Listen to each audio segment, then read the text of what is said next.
Hello everyone. आज हम discuss करने जा रहे हैं लीड कोड डेली क्वेश्चन का question number 2467। Most profitable path in a tree. एक मीडियम लेवल का क्वेश्चन है। डिस्क्रिप्शन को पढ़ लेते हैं। There is an undirected tree with n nodes. Undirected tree का मतलब होता है जिसमें ए टू बी में जो एज है वो बी टू ए भी आ सकते हैं। और ट्री होता है वो ग्राफ जिसमें कोई भी साइकिल प्रेजेंट नहीं होती है। From 0 to n-1 rooted eight node 0, तो 0 उसका रूट है। आपके पास n नोड्स होंगे जिनको लेबल करा गया है 0 to n-1। आपको एक 2D इंटीजर एरे दिया गया है एजेस लेंथ n-1 का, where edges i equals to ai ai to bi indicates that there is an edge between node ai and bi. At every node i there is a gate, तो हर एक node आई पर एक gate है। और आपको एक एरे भी दिया गया है इवन इंटीजर्स का। एरे का नाम है amount, where amount i represent the price needed to open the gate at node i if amount i is negative. तो अगर अमाउंट आई में जो वैल्यू है वो नेगेटिव है, इसका मतलब है कि वो एक प्राइस है जो आपको पे करना है to open the gate at that node. Second, अगर वो वैल्यू पॉजिटिव है तो उसका मतलब है कि वो एक कैश रिवॉर्ड है ओपनिंग द गेट। मतलब गेट ओपन करने पे या तो आपको रिवॉर्ड मिलेगा या आपको प्राइस पे करना होगा। डिपेंड्स कि वैल्यू पॉजिटिव है या नेगेटिव। अब एक गेम को सिमुलेट करना है। एक एलिस है। एलिस एक एंटिटी है जो कि नोड 0 पे प्रेजेंट है, और बॉब एक नोड बॉब पे प्रेजेंट है। बॉब शायद वैल्यू दी गई होगी क्वेश्चन में, वहां पर बॉब खड़ा है। एट एवरी सेकेंड एलिस और बॉब मूव कर रहे हैं एडजेसेंट नोड की तरफ।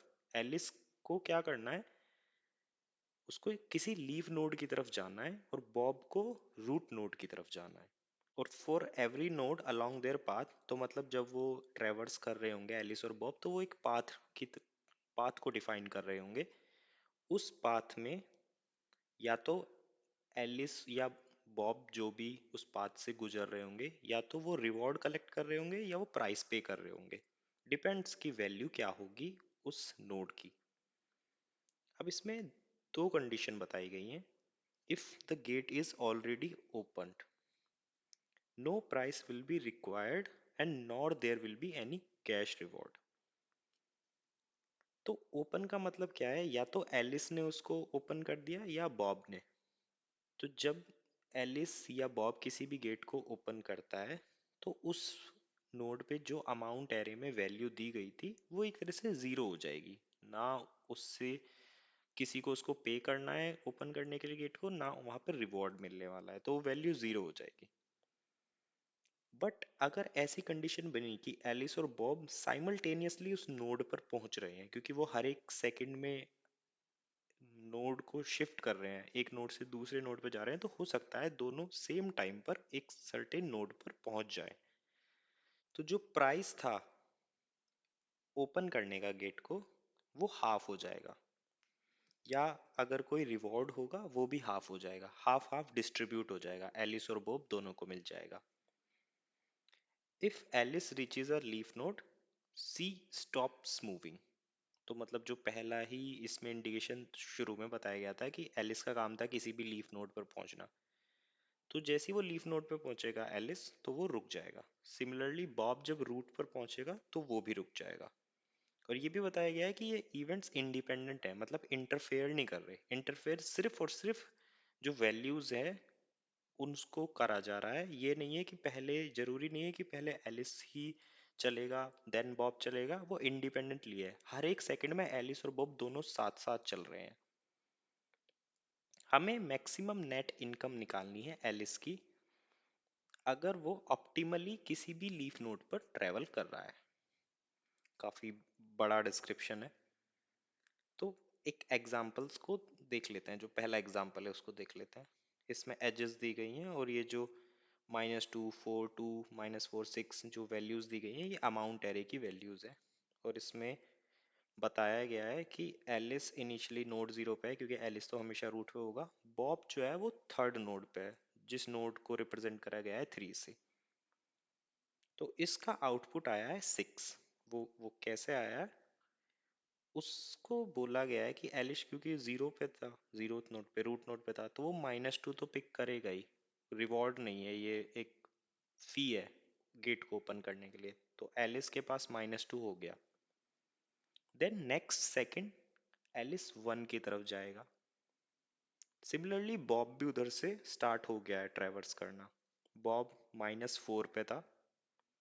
देन वो भी नेक्स्ट सेकंड पे वन नोड पे जाएगा। तो दोनों अब वन नोड पर हैं जब सेकंड सेकंड है। इस टाइम पे जो हमारी कंडीशन थी कि अगर साइमल्टेनियसली एलिस और बॉब दोनों सेम नोड पे आ जाते हैं तो वो हाफ हाफ डिवाइड कर लेंगे।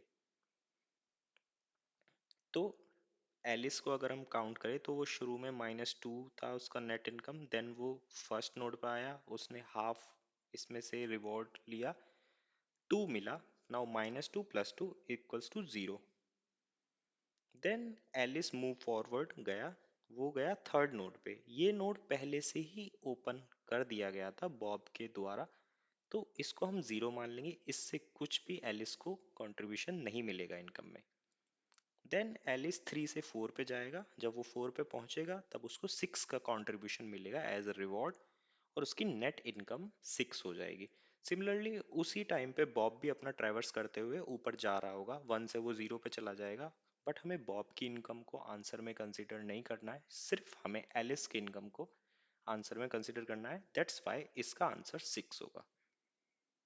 तो एक बार जितना हमने ये अभी डिस्कस करा, इसमें से जो ऑब्जर्वेशन है, की ऑब्जर्वेशन है, उसको डिस्कस कर लेते हैं। कुछ प्रीरिक्विजिट्स जो हमने शुरू में डिस्कस कर लिया। अनडायरेक्टेड ग्राफ क्या होता है? If a to b then b to a travel possible होता है। Tree graph with no cycles और कनेक्टेड ट्री होता है, तो ऑब्वियसली हम ये भी बोलते हैं कि if there are n nodes then there are n-1 edges if it is a connected tree. Observation हमने कंस्ट्रेंट मिस आउट कर दिए, बट कोई नहीं, मैंने लिख रखे हैं। जो नंबर ऑफ नोड्स हैं वो 10⁵ है। एंड जब 10⁵ के अराउंड n की वैल्यू होती है तो मोस्ट प्रोबेबली हम एक लीनियर सॉल्यूशन ढूंढने की कोशिश करते हैं, या solution at max n log n तक जा सकता है। तो ये कुछ पैटर्न्स होते हैं जिससे आपको पता लगता है कि आप किस तरह के एल्गोरिथम को यूज करने वाले हो आंसर निकालने के लिए। छोटी मोटी ऑब्जर्वेशंस होती है। सिंस हमें मैक्सिमाइज करना है, एलिस की इनकम को हमें मैक्सिमाइज करना है, तो मैक्सिमाइजेशन की जितनी भी प्रॉब्लम्स होती हैं वो आइदर ग्रीडी या डीपी, बैक ट्रैकिंग भी होती है, ब्रूट फोर्स भी होती है, बट मोर और लेस ग्रीडी या डीपी में वो लाई करती हैं। तो यहाँ पर हम पहले ग्रीडी से ट्राई करने वाले हैं, डीपी को बाद में देखेंगे। अगर ग्रीडी से ही हमारा आंसर आ जाएगा तो हम ग्रीडी से ही आंसर को लाएंगे। अब कुछ back of the mind thoughts. आप पहली बार क्वेश्चन को पढ़ रहे हैं तो आपके मन में थॉट्स क्या आ रहे हैं? क्योंकि एलिस का काम क्या है कि रूट नोड से लीफ नोड पे ट्रेवल करना। तो हमारे पास रूट से लीफ नोड पे हर एक लीफ नोड के लिए यूनिक पाथ होगा, क्योंकि ट्री में जब साइकिल नहीं होती तो किसी भी दो नोड के बीच में एक यूनिक पाथ एग्जिस्ट करता है। मल्टीपल लीफ नोड एग्जिस्ट कर सकते हैं, रूट नोड सिर्फ एक ही होता है। तो एलिस के पास मल्टीपल पाथ्स हो सकते हैं। सपोज ये लीफ 1 है, ये लीफ 2 है, ये लीफ 3 है, तो एलिस को कोई भी एक पाथ ट्रेवर्स करना होगा। बट अगर हमें मैक्सिमाइज करना है तो हम चाहेंगे कि एलिस वो पाथ ट्रेवर्स करे जिससे उसकी इनकम मैक्सिमाइज हो। एक थॉट तो ये आता है रैंडम। सेकंड हमारी ऑब्जर्वेशन है कि एलिस को रूट से लीफ पे ट्रेवर्स करना है और बॉब को नोड से रूट पे ट्रेवर्स करना है। तो यहाँ पे है मल्टीपल वेज, बट यहाँ पर है एक सिंगल वे। क्योंकि ट्री में जिसमें साइकिल प्रेजेंट नहीं है, उसमें किसी भी दो नोड के बीच में एक जो पाथ होता है वो यूनिक होता है, मल्टीपल नहीं हो सकते। तो बॉब का पता है, बॉब का जो पाथ होने वाला है वो डिफाइंड है। वी नो कि बॉब ऐसे ही रूट पे जाने वाला है इस करंट नोड से। तो हमें दो चीज पता लग गई। कुछ और ऑब्जर्वेशन जो हम नोट आउट कर सकते हैं। हाँ, एक चीज जो हम मिस कर रहे हैं, जो हम टाइम मिस कर रहे हैं, टाइम इज ऑफ एसेंस। तो जो हम ये सिंगल वे निकालने वाले हैं बॉब के लिए, क्योंकि दोनों को साइमल्टेनियसली तो वर्कआउट नहीं कर सकते, इंडिपेंडेंट इवेंट है, तो मैं किसी को भी पहले रन कर सकता हूँ, मैं एलिस को भी रन कर सकता हूँ, मैं बॉब को भी रन कर सकता हूँ। तो पहले क्या कर सकते हैं कि पहले बॉब से ट्राई कर सकते हैं कि बॉब का जो पाथ डिफाइंड है उस पाथ को ढूंढ लेते हैं और देख लेते हैं कि बॉब कितने रिवॉर्ड्स या कितने प्राइस पे करने वाला है। तो जो हमारा डायग्राम था फर्स्ट एग्जांपल का, 0 1 2 3 4, 0 1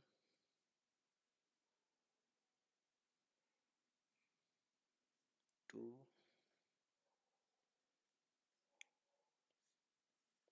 3 4, यहाँ पर था बॉब, यहाँ पर था।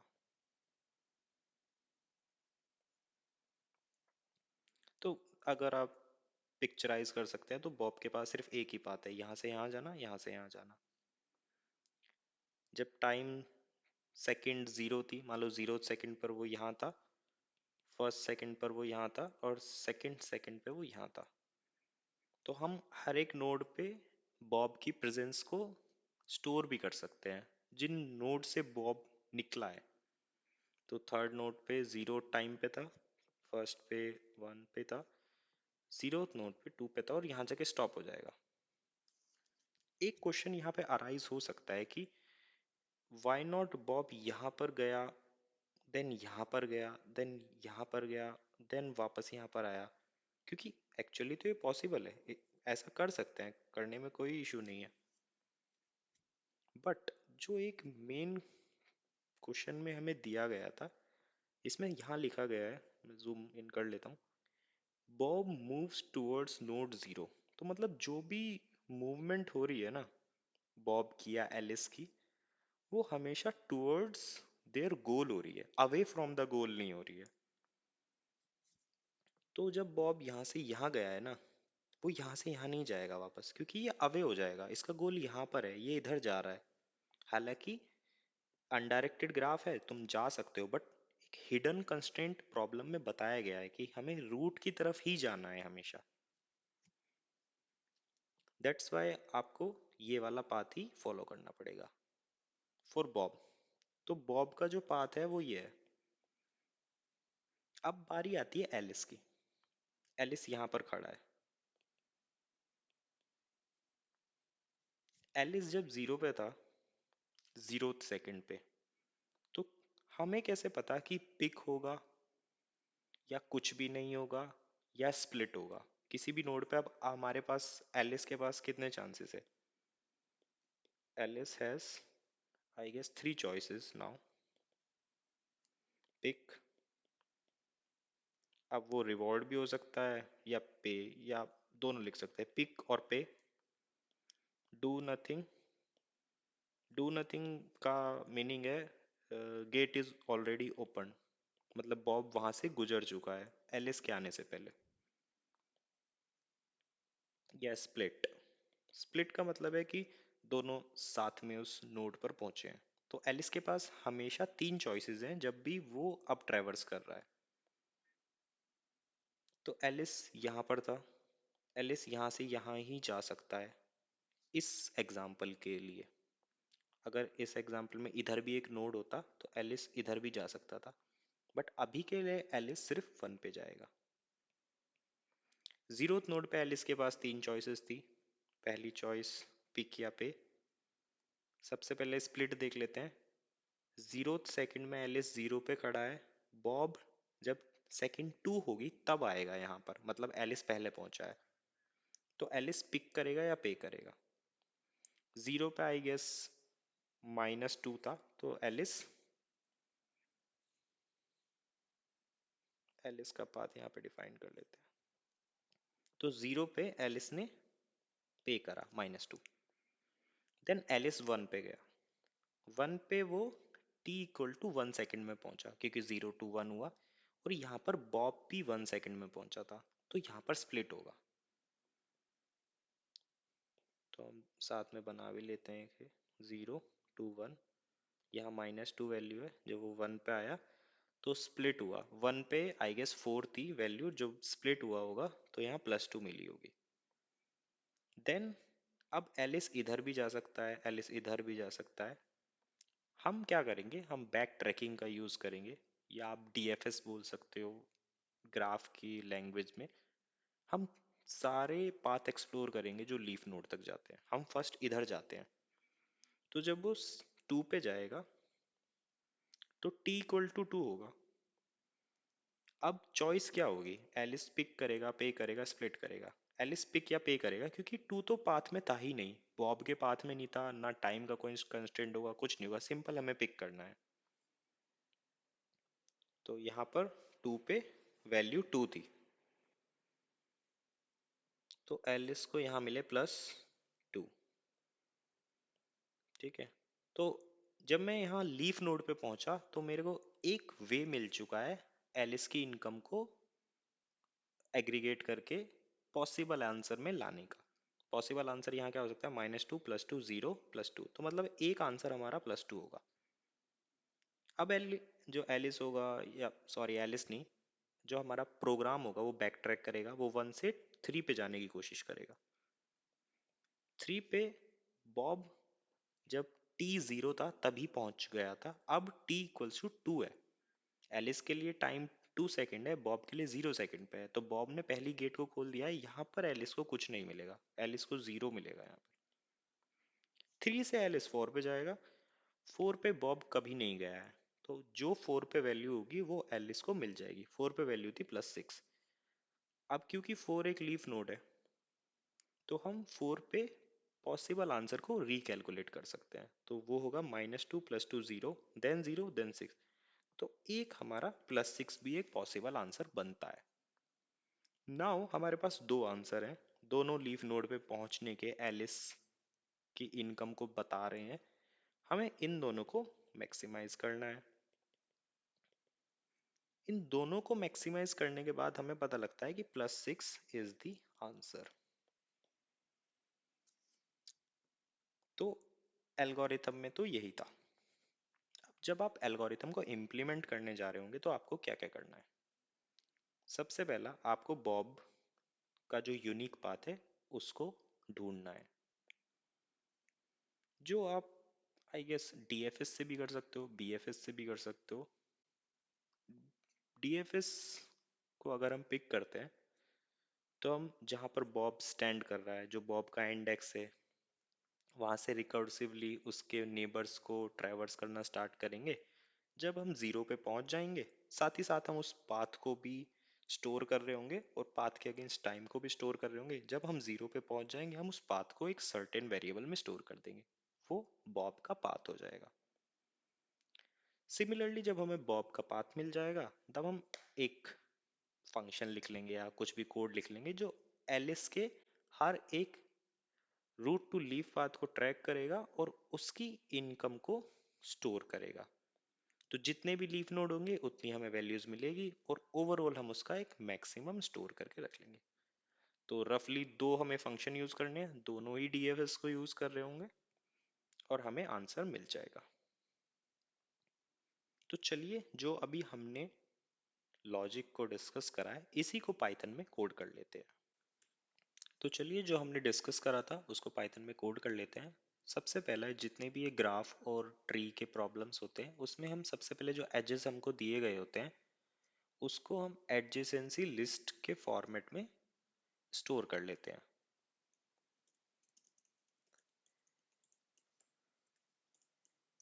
इसमें हमारा एक डिक्शनरी होगी जिसमें हर एक नोड के अगेंस्ट उसमें से कितने उसके नेबर नोड्स हैं उसको हम स्टोर करते हैं।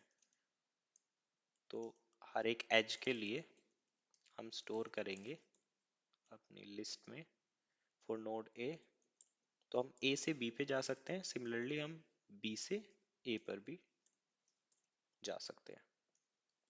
तो ये हमारा एक डेटा स्ट्रक्चर बन गया जिससे हम ये पता कर सकते हैं कि इस नोड का नेबरिंग नोड है कितने। नाउ जैसा हमने डिसाइड करा था, हमें दो फंक्शन निकले होंगे। पहला फंक्शन होगा जो बॉब के पाथ को डिफाइन करेगा, या उसको रिट्रीव करेगा। इसका नाम हम मूव बॉब दे देते हैं। इसको एक नोड चाहिए होगा आर्ग्यूमेंट में कि करंट वो किस नोड पे स्टैंड कर रहा है, एक पाथ जो करंट पाथ बन रहा होगा। तीसरा आर्गुमेंट होगा जो हमारा टाइम होगा। टाइम को हम जीरो से इनिशियलाइज कर सकते हैं क्योंकि जब ये फंक्शन कॉल आउट होगा तो जीरो टाइम पे कॉल आउट होगा। देन हम जैसे ही फंक्शन एंटर कर रहा है तो हम बता रहे हैं अपने जो पाथ है उसमें हम स्टोर कर रहे हैं। तो फॉर करंट नोड हमने पाथ में स्टोर कर लिया। ये पाथ एक डिक्शनरी है ताकि हम नोड के अगेंस्ट किस टाइम पे इस नोड पे आया था बॉब उसको स्टोर कर सके। तो हम स्टोर कर लेंगे टी। टी टाइम पे हमने इस नोड पे एंट्री करी है। अब हमें एक चीज जो हमारा टर्मिनेशन कंडीशन है बॉब के लिए, तो अगर नोड जीरो है मतलब बॉब स्टॉप हो जाएगा वहां पर। जब वो स्टॉप होगा तो ये जो हमारा पाथ चल रहा है, जो हम पाथ स्टोर कर रहे हैं, इसको हमें स्टोर करना होगा किसी और वेरिएबल में। तो उसको हम वैल्यू दे सकते हैं बॉब पाथ, और हम इस डिक्शनरी को कॉपी कर लेंगे। ये मैं कॉपी क्यों कर रहा हूँ अभी मैं इसको बताता हूँ। और हम अगर टर्मिनेशन कंडीशन नहीं है तो हम रिकर्सिवली इसके जो नेबर नोड्स हैं उसको ट्रैवर्स करेंगे। बस हम ये चेक कर लेंगे कि जो ये नेबर नोड है ये ऐसा ना हो पहले से ही पाथ में हो। तो सिंपल सा केस होता है ए टू बी है, तो जब हम बी पर जाएंगे तो बी भी तो ए को स्टोर कर रहा होगा अपने यहाँ पर एडीजे लिस्ट में। तो हम नहीं चाहते कि हम लूप में चले जाएं, तो हम चेक करेंगे वी नॉट इन पाथ। अगर ऐसा नहीं है तो हम रिकर्सिवली अगले पाथ पर चले जाएंगे। हम बॉब को मूव कर देंगे नेक्स्ट पाथ पर विद अपडेटेड पाथ, जो हमने यहाँ पर पाथ को अपडेट करा, और टाइम को +1 कर देंगे क्योंकि अगले नोड के लिए टाइम +1 होगा।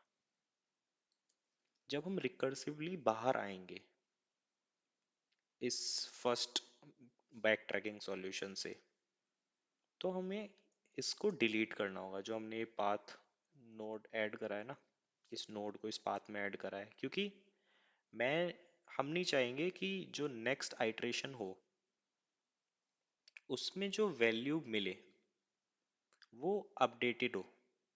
हमें स्टेट मेंटेन करनी होगी पुराने वाले अपने नोड के नेबर से, या पुरानी रिकर्सिव स्टेट जो होंगी उसको मेंटेन करने के लिए।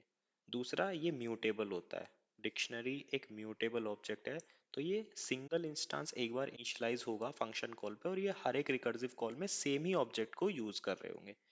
तो अगर मैं यहाँ पर पाथ नोड पाथ में ऐड करता जाऊँ और उसको डिलीट ना करूँ, तो वो ऐसा होगा कि जो पाथ जो नोड किसी पाथ में होना भी नहीं चाहिए वो किसी और रिकर्सिव कॉल की वजह से यहाँ पर प्रेजेंट होगा। आई मतलब आपको अगर ज़्यादा डिटेल में समझना है तो आप एक बार बैक ट्रैकिंग सॉल्यूशन कोई भी किसी भी ब्लॉग में पढ़ सकते हैं, वहाँ आपको ये समझ में आ जाएगा। दूसरा, हमें एक सिमिलर फंक्शन लिखना है मूव एलिस। ये भी एक नोड आर्ग्यूमेंट इनपुट लेगा।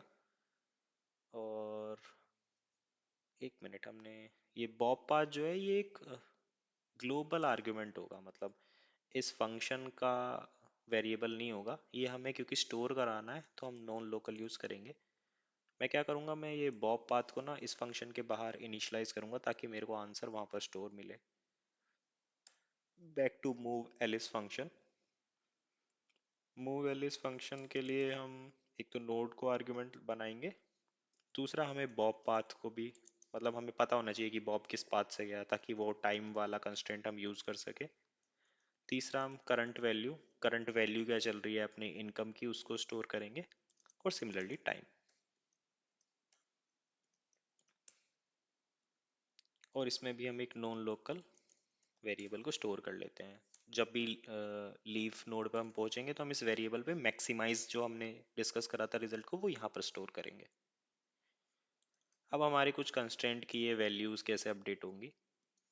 If this node is in Bob path, मतलब बॉब इस नोड से गुजरा है, तो पहला चेक यही होगा कि if node in Bob path. अब यहाँ पे चेक होगा if Alice reach first. Alice कब रीच करेगा? जो एलिस का जो टाइम है और जो हमने बॉब का टाइम इस नोड के लिए करा है वो उससे कम हो, तो एलिस पहुंचेगा। तो एलिस क्या करेगा, जितनी भी वहां पे वैल्यू है, वो पॉजिटिव है नेगेटिव है, वो स्टोर करेगा अपने करंट वैल्यू में। अमाउंट एरे से हम उस वैल्यू को पिक कर लेंगे। दूसरा, अगर ये दोनों सेम है, सेम है तो हमने स्प्लिट करना है।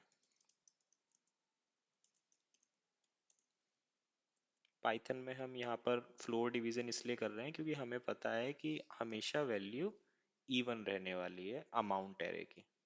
आई गेस ये कहीं लिखा भी था कि वैल्यू इवन होगी। ठीक है, एरे ऑफ इवन इंटीजर, तो यहाँ पर वैल्यू इवन होगी तो हम फ्लोर डिवीजन कर सकते हैं क्योंकि हमेशा वो मॉड्यूलो 2 होगा।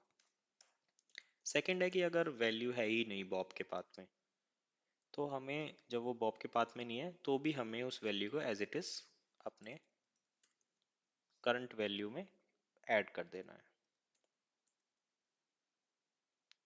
नेक्स्ट, अब हम आते हैं अपनी टर्मिनेशन कंडीशन पे। टर्मिनेशन कंडीशन बोलती है लीफ नोड। अब लीफ नोड हमें कैसे पता लगेगा कि करंट उसमें लीफ नोड क्या है? तो लीफ नोड में ना, लीफ नोड का कोई चाइल्ड नहीं होता, तो उसके पास सिर्फ एक एज होगा जो कि उसके पेरेंट से आ रहा होगा। बट यहाँ पे ना एक एज केस है, क्योंकि ये अनडायरेक्टेड ग्राफ है ना, तो इसमें जो रूट नोड होगा ना उसके पास भी एक ही एज होगा। बट वो एज ना उससे उसके चाइल्ड पे जा रहा होता है, तो हम कभी डिस्टिंग्विश नहीं कर सकते करंट कंडीशन में कि रूट कौन सा है और लीफ कौन सा है, अनलेस हम डायरेक्टली ये बताएं कि अगर नोड जो है वो जीरो नहीं है, मतलब रूट नोड नहीं है, बट जो उसके नंबर ऑफ नेबर नोड्स हैं, जो लेंथ है टोटल नंबर, वो अगर वन है तो इसका मतलब है कि वो लीफ नोड है। हम श्योर हैं कि ये लीफ नोड होने वाला है, देन हम उसके रिजल्ट को मैक्सिमाइज करेंगे।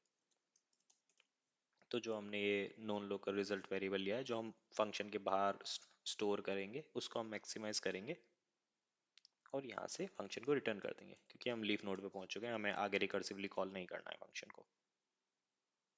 सिमिलरली हम बैक ट्रैक करेंगे for every neighbouring node for the current node. But हमें यहाँ चेक भी तो करना होगा कि हम लूप में ना चले जाएं, हम पेरेंट नोड पे ही दोबारा से रिकर्सिव कॉल ना करें। तो उसके लिए हम यहाँ पर पाथ भी स्टोर नहीं कर रहे हैं, तो उसके लिए हम एक चीज़ कर सकते हैं, हम एक पेरेंट आर्ग्यूमेंट को यूज़ कर सकते हैं ताकि हम दोबारा पेरेंट पे ही बैक ट्रैक ना कर जाए। तो अगर आपका v जो है वो पेरेंट के बराबर नहीं है, तो मतलब आप सही नोड पर नेक्स्ट डीएफएस या बैक ट्रैक करने वाले हो। तो हम इस फंक्शन को दोबारा कॉल कर देंगे। आर्गुमेंट होगा v, क्योंकि v नोड पे जाने वाले हैं। अब नोड इस v नोड का पेरेंट बन जाएगा। तीसरा आर्गुमेंट है बॉब पाथ, ये सेम ही रहने वाला है। करंट वैल्यू हमने जो अपडेट करी थी वो हो जाएगी, जो हमने यहाँ अपडेट्स करें करंट वैल्यू में, और टाइम t+1 हो जाएगा। आई गेस इतना ही था, इससे ज़्यादा तो नहीं करना इसमें कुछ। तो अब इन फंक्शन को कॉल कर लेते हैं।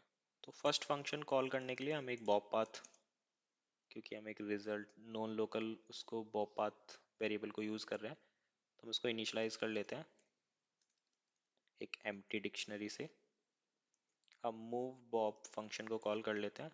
बॉब उस नोड पे, बॉब वेरिएबल में जो बॉब है एक्चुअली जहाँ पर वो प्रेजेंट है जिस नोड पे, वो बताया गया है, तो हम उसको पास करेंगे। पाथ हम एक एम्प्टी डिक्शनरी के साथ इनिशियलाइज करते हैं क्योंकि अभी तक कोई भी वैल्यू ऐड नहीं हुई है पाथ में, और t=0 है तो हमें उसको शुरू में भेजने की ज़रूरत भी नहीं है। तो यहाँ तक हमें बॉब का पाथ मिल जाएगा। देन हम एक रिजल्ट को इनिशियलाइज कर लेते हैं ज़ीरो से। आई गेस ज़ीरो से तो नहीं कर सकते, लेट मी चेक। ओके, तो यहाँ माइनस में आया है, तो हम, ऐसा नहीं है कि हमारे पास ज़ीरो से इनिशियलाइज होगा, हमें इसको माइनस इन्फिनिटी से इनिशियलाइज करना होगा। माइनस इन्फिनिटी से इनिशियलाइज करने के बाद एलिस फंक्शन को कॉल कर लेते हैं। अब एलिस फंक्शन में क्या क्या चाहिए? नोड चाहिए, तो इनिशियल नोड तो वो रूट पे प्रेजेंट है एलिस। पेरेंट, क्योंकि जीरो का कोई पेरेंट नहीं होता तो -1 ले सकते हैं। बॉब पाथ जो अभी हमने यूज करा है, स्टोर करा है।